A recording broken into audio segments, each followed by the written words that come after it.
Context is a very powerful tool in shaping the way people perceive things, especially in media, where it can alter the whole meaning of a project.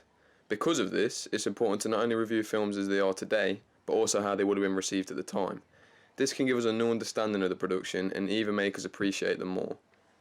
There are a lot of ways to change the meaning of a subject, even with something as objective as the Nazis. Triumph des Willens, or Triumph of the Wills as it is more commonly known today, is a Nazi propaganda film made by Leni Riefenstahl in 1935. This film was made to glorify the Nazi regime and more directly show off the party's leader Adolf Hitler. This was, like most propaganda, designed to make the audience support and respect the Nazis, and alter their beliefs to be more akin to those of Hitler himself. The time it was made is particularly important to the context of the film. In 1935, Germany was at the height of its military power, ready to take over the world and plant a Nazi banner in every country they could. This is reflective with how the German army is represented in the film.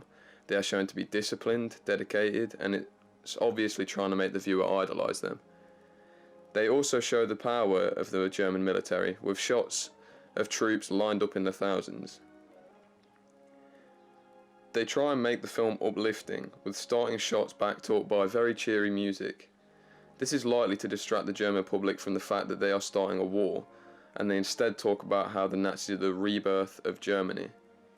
This was a big focus of the Nazi propaganda at the time, as Germany had just came out of a rough spot regarding the Treaty of Versailles after World War I, which had left many unemployed and had left the country with next to no money or power, things Hitler had brought back with his regime.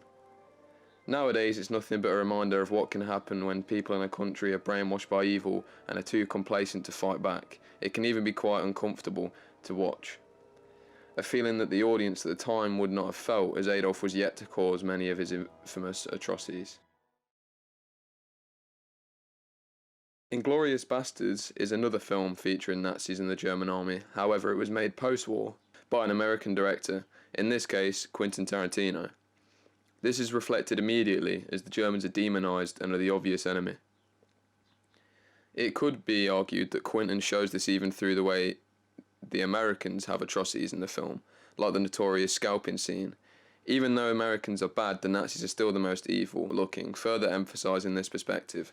Aldo, if I were sitting where you're sitting, would you show me mercy? This reflects the current opinion of the Nazis and Adolf Hitler globally. That being that Hitler was a genocidal maniac who constantly backed up his actions with hypocritical reasons. This is in big contrast to Triumph of the Wills.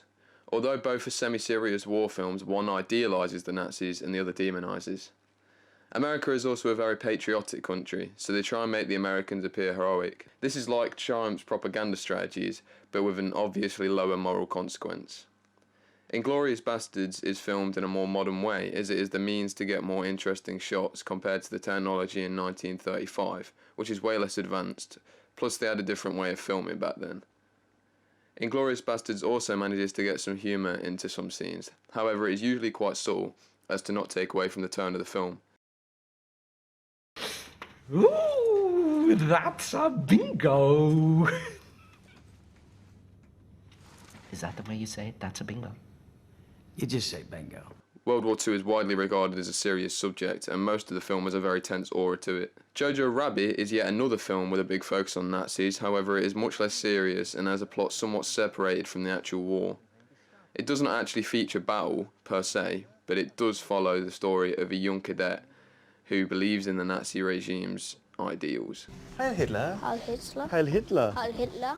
This takes a lot more comedic look at the whole situation. By the time of its conception in 2019, many were more accepting of dark comedy, and this allowed them to have silly things like Adolf Hitler being the boy's imaginary friend. However, it does still have some focus on the genocide side of things, as the boy later finds a Jewish girl in his house, who helps him question the fascist dictator's opinions and eventually get rid of his imaginary friend. As you can see, it still paints the Nazis as bad, but it takes a more laid-back comedic spin on it. It sticks to the era of 1930s and 1940s, with all of its sets and props reflecting this time period. This has parallels with Inglourious Basterds, as it again shows off the Americans as heroes and mirrors their patriotisms. The whole film is a lot more light-hearted though, even with some of its more serious moments. It also has a more modern perspective, that being that not all Nazis were evil, and many were just fed false information.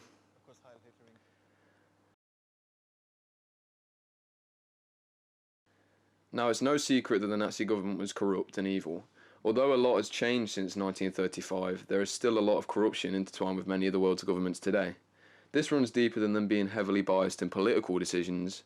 It also is responsible for a lot of the humanitarian issues that many people face in less developed countries. Under these governments, people face severe poverty, and the unrest caused by the corruption can lead to an increase in violence. Police brutality is also linked to corruption, which unless you decided to spend the last year under a rock, you will know is a big issue. One of the biggest issues with government corruption is that by its very nature it's hard to stop.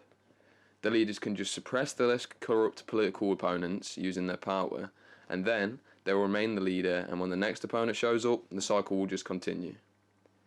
It's important that we try and fight this corruption wherever we can find it. You may think that it doesn't affect you, but even in countries like the UK and USA, they have issues with corruption. London has a huge money laundering problem that increases the amount of crime and drug dealing on its streets, and it's also been stated many times that Trump inserted corruption and expanded it in order to get at Ukraine. Reporting corruption is essential to stopping it, and implementing operational reforms so that these individuals have less power. This will make issues like lack of education, poverty, climate change, and a lot of other things a lot easier to tackle. After all, it's quite difficult to get the government to care about these things when they don't even care about the country they lead.